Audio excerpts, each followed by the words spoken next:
Hey everybody, this is Dylan Verden, Chief Science Officer of KIF1A.org.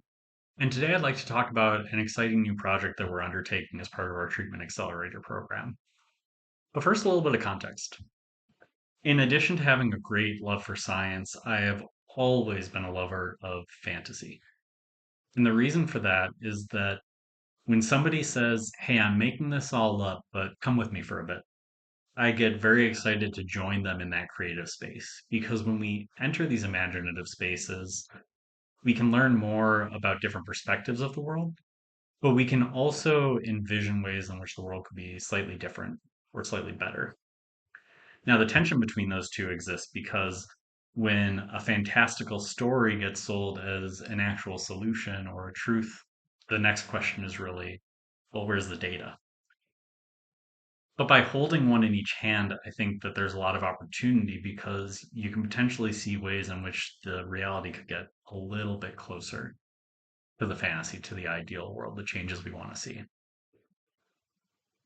A fantasy that I encountered when I was young was a book called The Highwayman by R.A. Salvatore.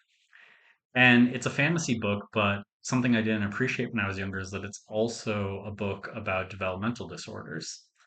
The protagonist is a young man named Branson who was born prematurely and with injury. And as a result, his nervous system didn't function in the way that it should.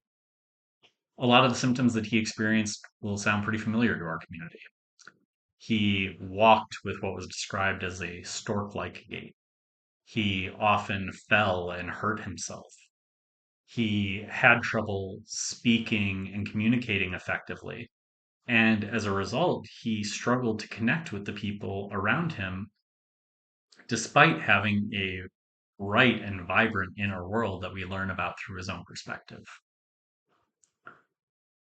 The fantasy comes in with the ways that Branson transforms over the course of the book.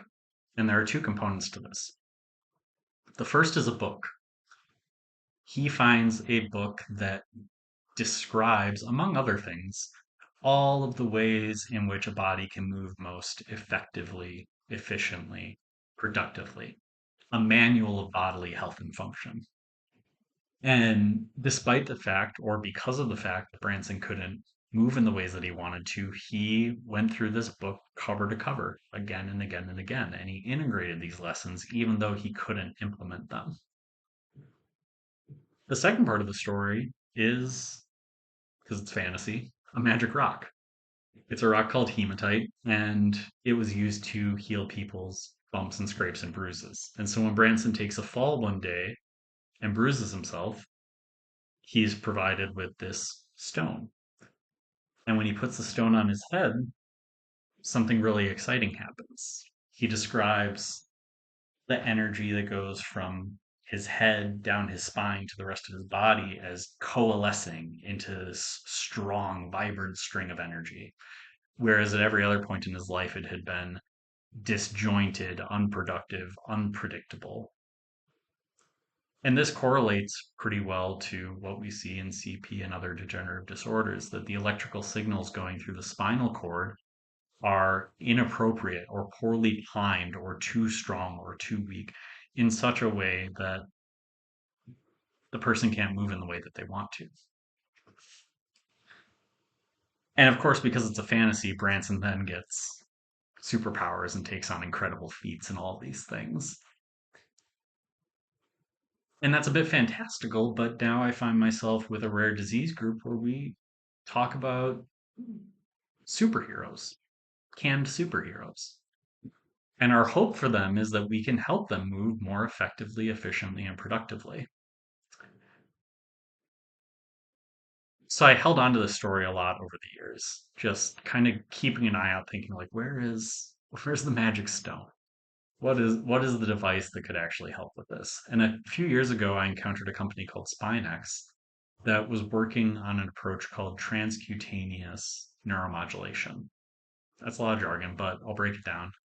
This therapy consists of putting electrodes on the skin of patients and then sending electrical signals through the skin into the spinal cord non-invasively to help the nervous system course correct And the way that it does this is by acting on sensory neurons, the neurons that sense a muscle is stretching and in hand or cerebral palsy overcompensates by sending a signal to the other muscle in the circuit and telling it to contract at the same time.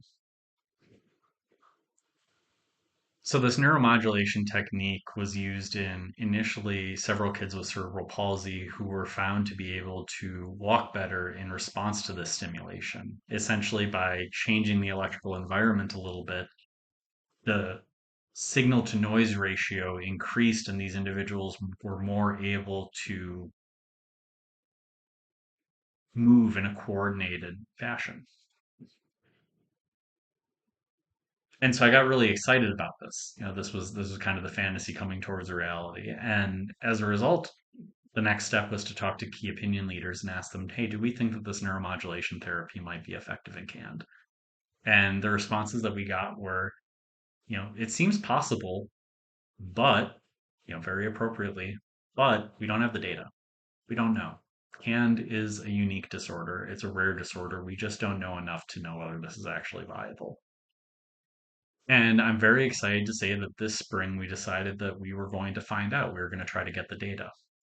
So we have partnered with SpineX and are coordinating with two families who have very graciously agreed to undergo this essentially experiment to figure out whether neuromodulation might work for their kids. This is Jabriel and Maddox, uh, and they are currently undergoing an 8-week preliminary study. Uh, we are going to see how the electrical signals in their muscles respond to neuromodulation. We're going to see how their ability to move and balance responds. And based on that, we'll decide whether or not we think that this could be viable on a broader scale. So I'm very hopeful. I'm very excited. There's a lot of fantasy here, but to bring it back to reality, right now we are doing a preliminary study in 2 patients to see whether there is any evidence that this kind of modality, this kind of neuromodulation therapy, could be viable for patients in our community. Over the next several weeks, we will be assessing and analyzing and discussing. And later this summer, we will report out on what the results of that study were. So we hope that you'll join us in our July 2025 conference where we discuss this in more detail. But that's the stage we're at. That's the reality and that's the fantasy. And so I hope that over the next several months, we'll be able to bridge the two just a little. More to come soon. Thanks for listening.